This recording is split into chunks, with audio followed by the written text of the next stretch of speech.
to my knowledge, and I've heard a lot of what you've said, you have never once gone anywhere close to any kind of negative rhetoric towards any group of people. You have talked about your experience, and you've talked about the need for this biological fact and truth to be recognized, Title IX to be upheld, and for leaders in this country to, whether they be in government or the NCAA or different colleges, to take a stand and protect the fairness and safety of women in sports, period. Exactly. Full stop. And so I want to pull up on screen here now. You talk about how you are accused of hate because you're stating the fact, which makes a lot of people afraid to speak out. And yet this is the kind of negative response that you get. Exactly. And this comes from a party that says, or a group of people, a community that say they're inclusive and they are spreading love and they would never want to spread hate and all of these things. But when you see things like this that my DMs are just filled with, it proves the total opposite. Right. When you don't follow their narrative and when you don't push the same agenda that they're pushing, then you are all of these things and they wish death on you and all of these terrible things that no matter what, on anyone, I would wish those things. And so I think it shows true colors. Yeah. And I think it really showcases kind of what we're up against.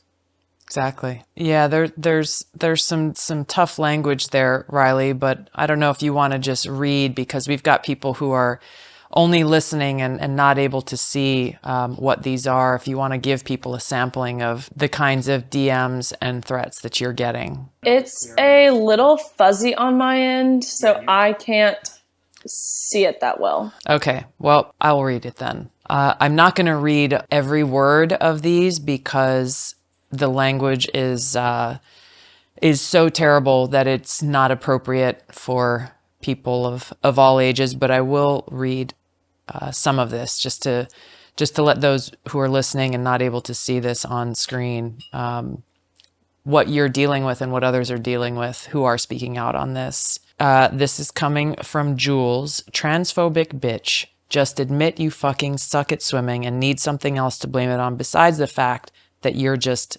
bad. Clearly, this is me talking. Clearly, Jules is not aware that you're a 12-time All-American top 5 collegiate swimmer in the country. Jules continues and says, and by the way, if you even bothered to read a book or educate yourself mildly, you'd know she, referring to Leah, has no advantage because the hormones she's taking actually decreases her levels all around and put her at an overall disadvantage compared to imbeciles like you who aren't taking hormones and still can't beat her. You also look like more of a man than she ever did. And your wedding dress was ugly as fuck. And no, you did not live every girl's dream by marrying a British country boy.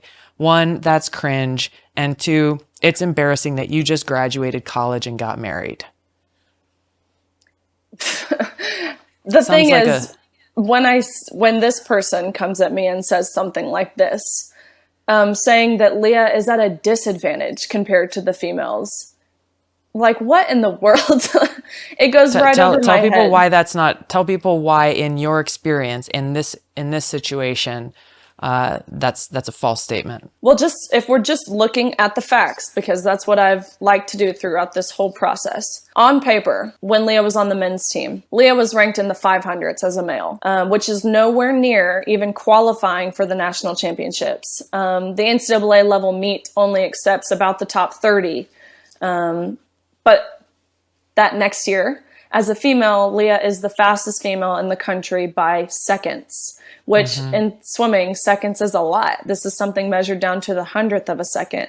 Right. And so if you're just looking at this on paper, are you kidding? Is this person like joking? This person Leah is not disadvantaged.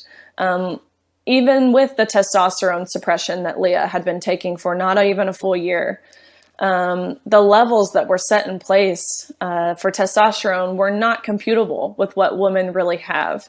Yeah. And even if Leah had computable levels of testosterone, there are things like your lung size, your heart size, and I know it sounds silly, your throat size. Men have a 40% larger throat than females. And so in swimming, these are all things that play a huge part in being successful.